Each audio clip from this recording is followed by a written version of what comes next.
Hello, my name is Pej with Pej Interventions. I'm an interventionist. I'm also a recovery coach that helps individuals and their families, help them get the help that they need with recovery. Today's topic is being enmeshed with your loved one. I'm very compelled to speak about this because in the type of work that I do, I try to help a lot of different people that are struggling, but I also find myself having a lot of challenges with their family members. Usually it's people that are sometimes have been enablers in the past or continue to be enablers or are attempting to stop being enablers, but they're so enmeshed with their loved one's lifestyle or who they are or how they have to always have their hands in things that they just can't seem to let go completely. And then they take on their loved one's emotions a lot of times, or at least they think that they do, and then they fall apart and have their own emotional breakdowns.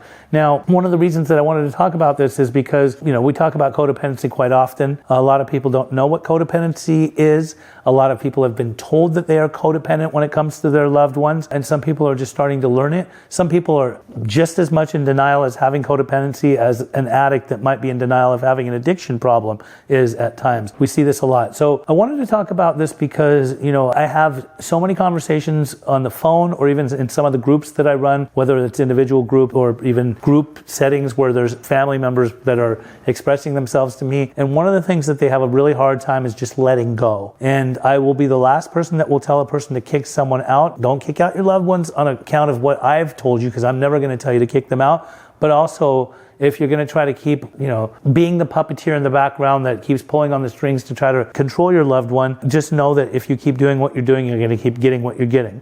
I find myself saying that to the addicts or the alcoholics too. You keep doing what you're doing, you're going to keep getting what you're getting. If you do differently, you're going to get something differently.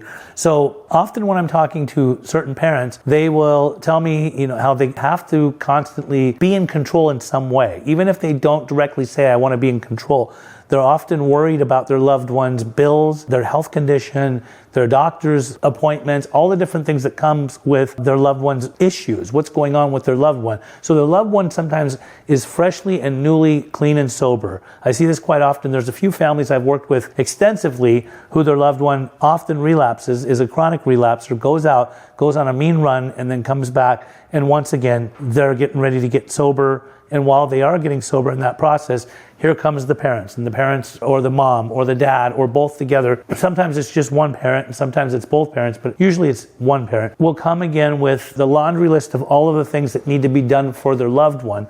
Now, this is what I call being enmeshed. If you have to come and conduct your loved one's recovery process, understand something. Whatever you did in the past when you were chasing them around and trying to fix them did not work. For some reason, this makes them sometimes feel like they're under pressure, like they're not enough, like they're seeking your approval, or like they feel like they're being controlled, which in turn makes them become overwhelmed and often even have anxiety attacks or go right into the path of relapse. Another thing is a lot of the loved ones are very much master manipulators. Some of them are master manipulators and tell you everything that you want to hear, giving you hope and making you think that this time is going to be different and they're actually going to get sober. And some of them are not master manipulators. They just manipulate, and the only person really falling for it is the one that's enmeshed, and that would be the codependent parent or even the codependent, let's say, spouse, boyfriend, girlfriend. So we have to be careful of these things because being enmeshed is not a healthy habit. It is not a healthy thing. And to actually become aware of being enmeshed in your loved one's recovery process and stopping to do that is definitely monumental when it comes to someone that decides to do differently. And let it be known that the less that a parent is enmeshed in their loved one's recovery process, or the less that a spouse or even a boyfriend or girlfriend or a brother or sister is enmeshed in their loved one's recovery process, probably that is going to make their loved one become better, probably, most likely, a lot faster. So isn't that like an amazing concept that when people actually let go, it gives the person, the individual, the opportunity to get better faster. That means that those that are actually enmeshed with their loved one are holding them back from getting better. And here's the problem with that, and here's the reason that might happen. It's kind of psychological. Quite often, the people that are enmeshed and trying to do all the controlling can't see their loved one any other way. They're so used to their loved one not being well, being addicted, being an alcoholic, conducting themselves a certain way in their lifestyle, not showing up for work on time, crashing cars,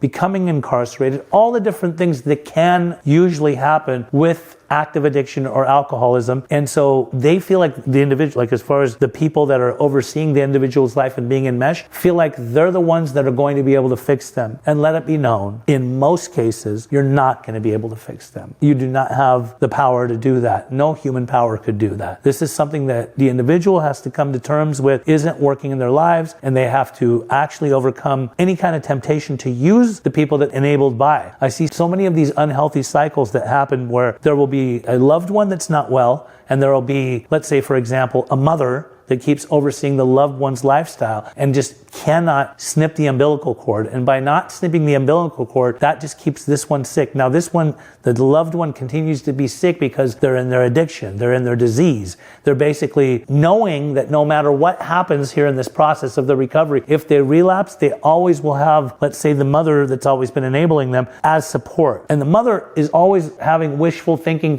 maybe this time is going to be different, but I just need to make sure to oversee everything that's happening, and sometimes even pretend like I'm not overseeing everything that's happening. It's a sickness within itself. So the loved one has an addiction to the substances. Also, the loved one knows how to manipulate this one, and this one, as in the parent or the spouse or the brother or sister, boyfriend, girlfriend, that is enmeshed in the loved one's lifestyle. This one is addicted to the loved one, meaning that it's not even a substance, it's the human. And the human that is not well, this one's addicted to trying to fix that human that is not well. Doesn't work. Just doesn't work. I'm telling you right now, like there's so many phone conversations I have, and sometimes when I'm on the other end of the conversation, I hear people say certain things and I just think to myself, well, this is textbook opposite of what you're supposed to do. Like basically, if I was to have some kind of a manual or something that tells you not to be enmeshed, everything I'm hearing is what you're not supposed to be doing. And so if you just do the opposite, lo and behold, things can change.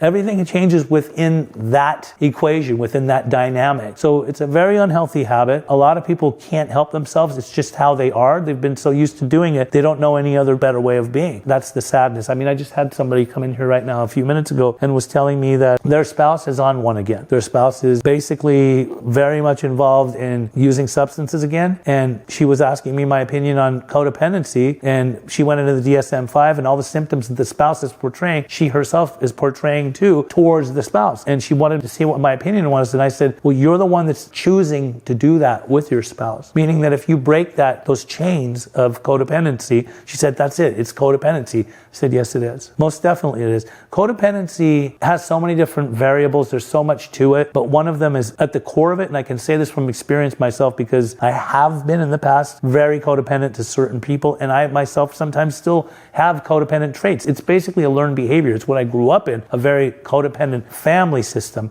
But codependency is next level selfish for the individual. Not that they are, I wouldn't say that they're maliciously being selfish just to fulfill their needs and desires, but they actually think they have the ability to control people and change people. And if they don't, then they fall apart. And so that's what they think is going to fill them. And that's a selfish act. If you can overcome that selfishness and realize, I can't, and I'm not going to try, and I'm going to separate myself from them, let them have their experience and figure it out on their own, because nothing I've done has worked. That's when the freedom for the codependent, the freedom that comes with overcoming the chains of codependency kicks in, well, one can stop. And lo and behold, imagine if you weren't so enmeshed and you weren't having a hand in your loved one's recovery process, if you could just let go and let them figure it out from professionals or any other way than what you've been trying to do for them, they might actually have a standing chance. If you want to have more conversations about this, if you'd like to call me, I have so much to say about this. My number's 310-596-9356. My name is Pej. I am Pej with Pej Interventions. I'm a recovery coach. I'm an interventionist, and I'm also the host of Primary Purpose with Pej. We are launching very soon. We have many, many different types of guests, and we talk about all different types of subjects. If you'd like to reach out to me, you can always call me. I'll make myself available to you. And please, if you like this channel, subscribe, like, share, and comment in the comment section. Would love to hear from you.